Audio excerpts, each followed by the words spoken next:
Salam əziz izləyicilərim, bugün sizinlə çox gözəl aladəyi reseptini bölüşəcəyim. İlk öncəliklə bir qaba 1 stəkan qatıq əlavə edirik. Daha sonra çırpıcı vasitəsilə bunu açırıq. Tam həll olduqdan sonra üzərinə yarım çay qaşığı soda əlavə edirik.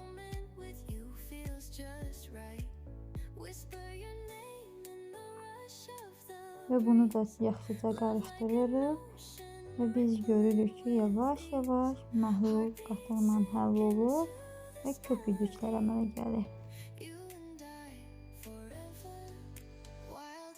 Bu da tam həll olduqdan sonra isteğe uyğun olaraq şəkər tozu əlavə edə bilərsiniz.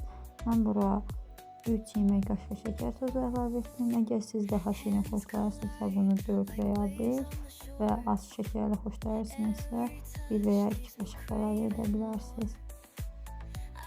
Mən şəkər tozunu əlavə edib başlayıram bir daha çırpıcı vasitəsilə şəkər tozunu həll etməyə. Və xəmirimiz artıq gördüyünüz kimi qabarmağa başlayıb. Bu sodanın qatıqla təsirindən belə olur. Daha sonra bir yumurta əlavə edirəm. Bunu da qarışdırıram.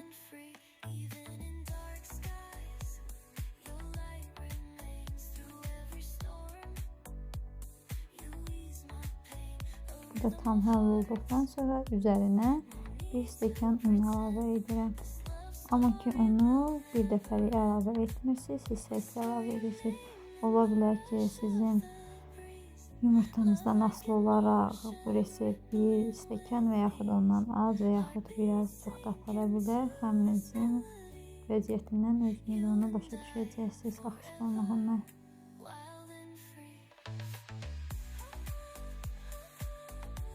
Un tam həll olana qədər qarışdırırıq. İçində topalar qalmamalıdır.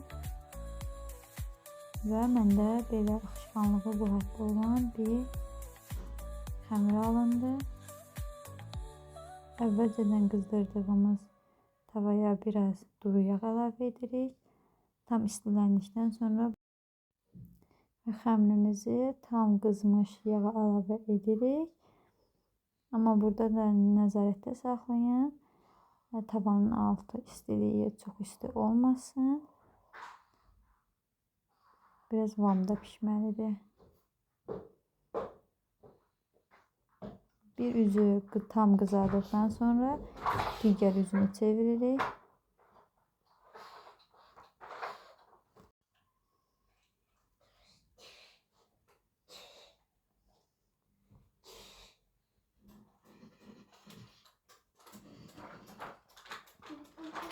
Gördüyünüz kimi bir üzü tam qızarır.